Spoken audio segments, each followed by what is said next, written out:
Nah, ketika ibu minta pembinaan, silakan minta pimpinan cabang banyak di sini. Harus siap sekarang.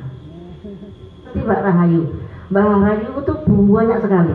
Kemarin saya itu sering mengisi di rantainya Mbak Rahayu, tapi nggak tahu itu kalau rantingnya. Hampir setiap minggu saya tuh pindah-pindah ngisi di sana. Tapi Mbak Rahayu sendiri nggak kenal, bayangkan. Namanya Aisyah, saya namakan Aisyah, tapi sekarang saya nggak pakai nama Aisyah dulu Bu Aisyah, nama Anissa gitu loh. Kadang-kadang pulang sekolah kita pulang langsung ke sana, karena sore pengajiannya, nggak malam sore. Saya langsung menuju ke sana. Enak ngajinya Aisyah itu kumpul udah Ustaz disangoni, nak orang disangoni, pengajian jangan pengajiannya nggak jalan. Loh itu bukan salah, tapi hanya satu di antara bentuk pengajian. Nah, kalau masalah 5 tadi kajian ideologi itu sudah setelah motivator. Kayak awak dhewe itu ngajinya masih ngaji ideologi, bagaimana kita menanamkan nilai-nilai kemuhammadiyah di masyarakat, komunikasinya yang apa nak dimungsuhi, itu sajane materi kita. Saya, Bu Siti, itu tidak bisa diselesaikan dengan pengajian umum. Ya pengajian umum itu silaturahmi bahwa kita memang ada jamaah. Nah, ada lagi yang kemudian harus dilaksanakan itu adalah pengajian inti jamaah maupun pengajian motivator jamaah. Kalau motivator jamaah yang kita pelajari adalah strategi kita agar ada power atau ada kekuatan yang mendukung kita. Bagaimana strategi kita mencari dana? Itu pengajian tingkat motivator. Kebijakan struktural itu tidak sampai ke akar rumput itu dengan utuh. Kita itu juga aturan, juga sistem. Tapi kadang berhenti sampai di cabang, sampai di ranting. Nah, tugas kami memang genah seperti ini itu. Termasuk ketika pimpinan itu kan ada yang namanya masyarakat, tapi ya Bu ya, jadi jenengan paling murahnya masyarakat, nanti menjadi kemudian jamaah. Biasanya memang pemimpin cabang itu bina ini jamaah. Jadi itu konsep ngaji dan Ustadz Mumpulno itu bukan satu-satunya bentuk pengajian, hanya salah satu dari bentuk pengajian di Aisyah. Tapi prakteknya kelihatannya Aisyah ini kutok, jadi undang Ustadz ngaji. Padahal tidak, masih ada yang namanya motivator jamaah. Motivator jamaah itu bahasanya adalah pengajian pimpinan. Jadi ada hierarki, ada bentuk-bentuk pengajian, materinya juga berbeda. Nah, jamaah ya umum. Nah, kalau sudah sampai motivator jamaah, itu nanti goalnya adalah pimpinan. Inti jamaah, sebina sama motivator. Jadi motivator jamaah itu ini, kita itu motivator jamaah, kudunya juga binaan. Gitu loh. Seharusnya selevel kita itu sudah motivator jamaah. Jadi monggo digambar urut gitu ya Bu ya. Ini adalah tokoh ya Bu ya. Kemudian pimpinan itu kader. Nah di dalam kader-kader itu ada motivator. Jadi motivator ini dua kelompok ini jamaah. Lah ini jamaah itu dari mana? Ya dari jamaah itu yang sudah di scanning tertarik itu kayak yang simpatisan itu lah. Kemudian jamaah itu dari mana? Ya dari masyarakat umum itu yang kita ada di sekeliling kita itu kita sharing. Jadi membuat sebuah piramid itu kita sudah di motivator sini urutannya itu 5, kadang 50 itu terus kadang juga ada sembako gitu. Alhamdulillah kalau Ramadan masih bisa. Kalau hari-hari biasa ya wis kayak begini ini saya benar-benar merasa kesulitan Bu, karena memang anggotanya ketika menjadi seorang pemimpin kemudian mendekat sampai ke bawah itu nanti apa Bu, akhirnya semua orang juga sedemikian gitu, karena memang dulu pentolannya tokoh utamanya itu rapuh Bu. Maka tolong kalau saya sendiri sebenarnya saya itu juga harusnya keliling dari ranting ke ranting Bu, silaturahmi memang formal, bukan ketika ketemu di forum gini saja, itu kan formal ya Bu, jadi kan mau tuhat-tuhat sekelompok mendayu-dayu itu kan suka. Harusnya memang saya itu silaturahmi personal seperti yang dilakukan Bu Fat. Jadi sebelum rapat mengumpulkan pembentukan itu sudah langsung dulu Bu, datang ajak cerita, kemudian Facebook kapan misalkan ngumpul teman-teman gaya ranting seperti itu. Jadi Saya berharap juga nanti ketua rantai datangi Pak Gula teh, Pak jajan seperti itu ya Bu ya. Kalau kita tidak bawakan senyuman. Nah seperti itu ya Bu ya. Jadi saya sebagai kader Aisyah itu akan membuat potret kenangan itu kan yang dicontoh nih.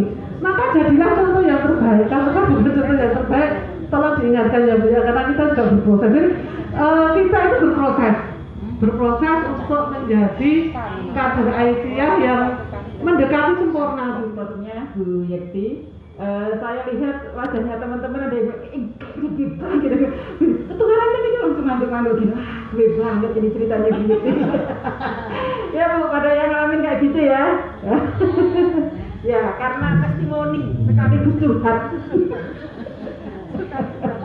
Aku sampai bingung, aku tahu kesimpulannya opo iki. Aku menyimpulkan dua hal. Yang pertama makan rujak, yang kedua kenapa harus ada lara? Karena rasa kita yang cipta. Semua betul, oh Bu. Hidup itu pilihan, tapi Allah yang menentukan. Catat. Ingat Bu, kalau mau marah, kenapa harus ada lara? Sementara rasa kita yang cipta. Ya Bu ya.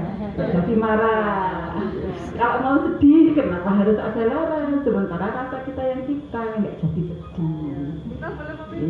Kita tidak memilih. Ya, selanjutnya sebenarnya banyak ini Bu yang ibu-ibu yang suka baca, ada banyak perkembangan terupdate di Muhammadiyah terkait pandemi ya Bu. Kalau dulu kita banyak ngobrol tentang teologi Al-Ma'un. Nah, setelah ada pandemi kemudian bergeser Bu. Ada teologi Al-Insyirah sekarang yang sedang dikembangkan di Muhammadiyah. Teologi Al-Insyirah. Ya. Apa teologi Al-Insyirah itu? Silakan dibaca. Ya. Usra itu isim makrifat ya, yang pintar bahasa Arab. Itu artinya tertentu. Kesulitan itu tertentu Bu, jelas. Tapi Yusra itu isim nakirah. Jadi tidak tertentu. Satu kesulitan itu banyak sekali kemudahan. Nah, kita sudah membuktikan ketika diranting ya, ketika ada kegiatan KBYT tadi, ketika kondisi ekonomi sedang sulit, tapi selalu ada jalan keluar dan banyak jalan keluar yang kemudian bisa kita ciptakan gitu.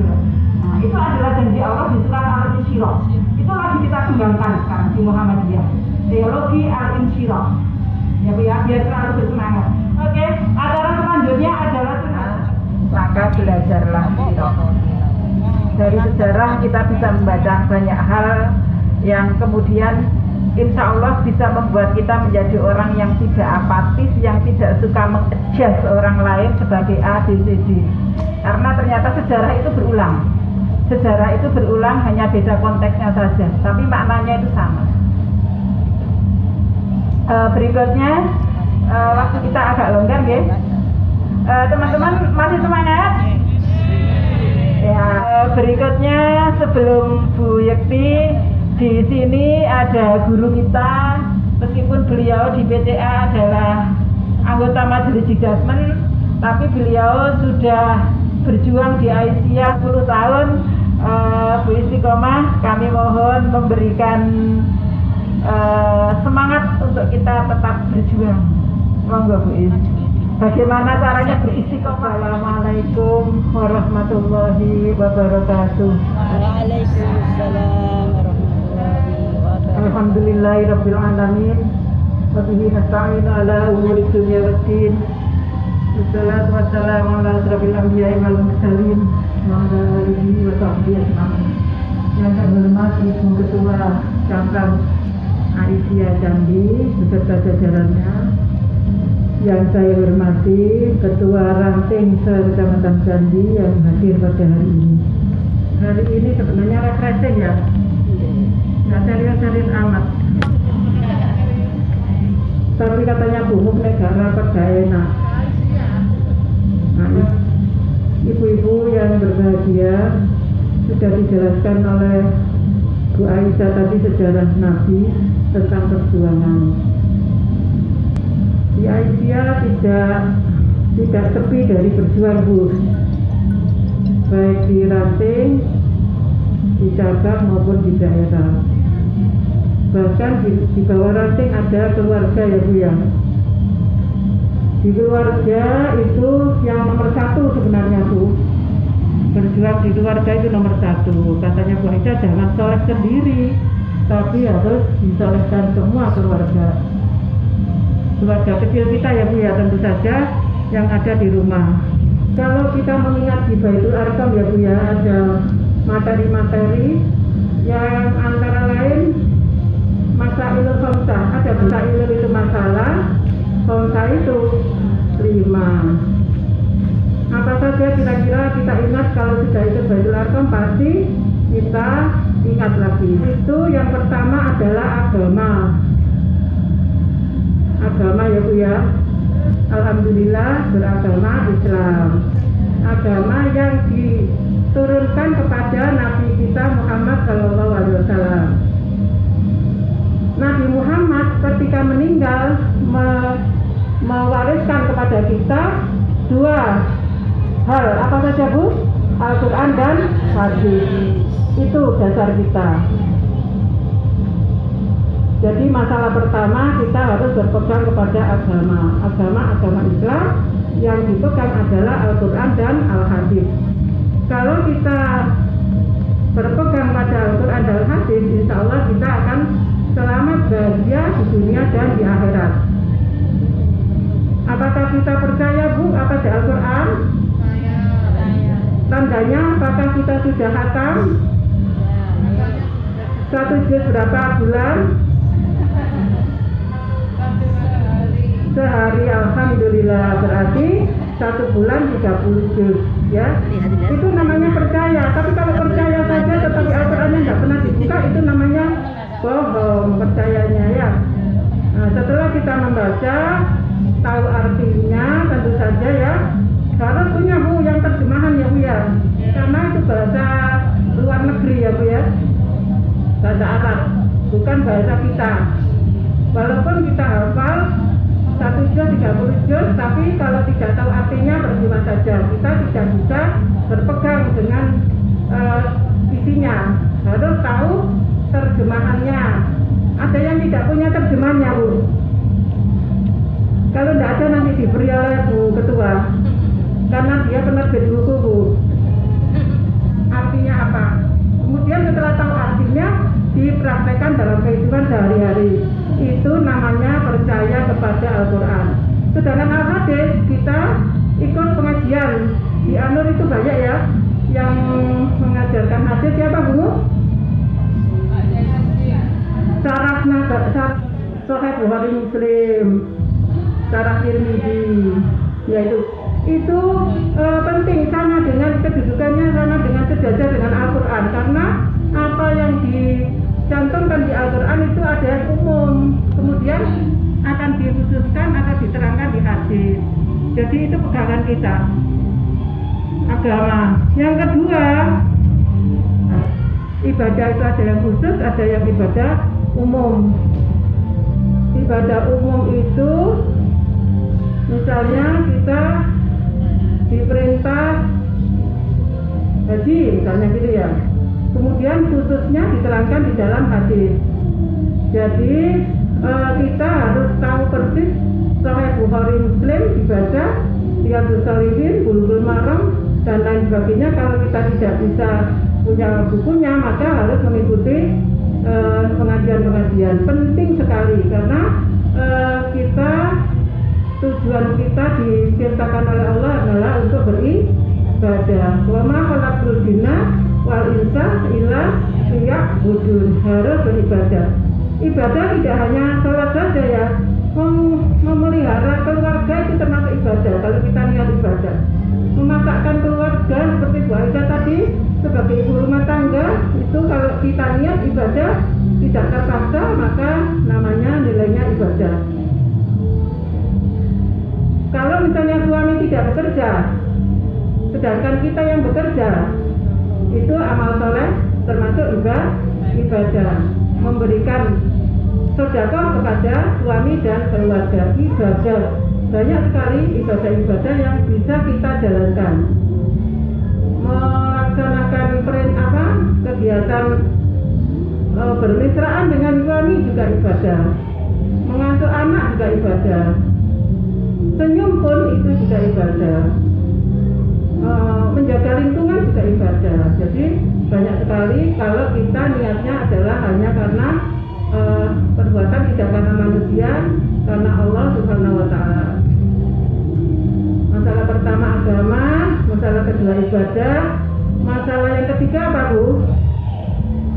Masalah yang ketiga sabilillah. Sabilillah itu pekerjaan yang mengarah kepada ridha Allah.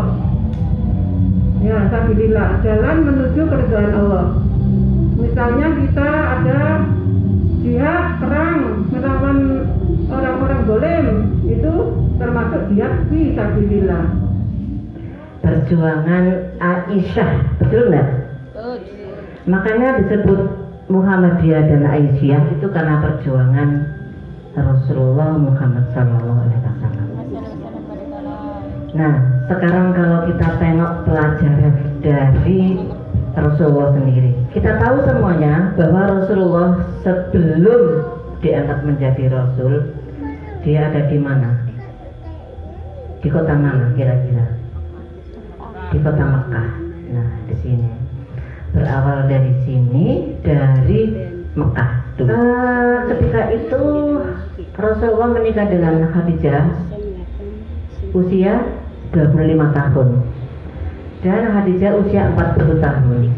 Nah, bisa dibayangkan ya Bu ya, ibu-ibu bisa membayangkan kira-kira laki-laki zaman sekarang kalau mendapat perempuan umur 40 tahun usia 25 tahun itu seperti apa? Karena kalau bukan karena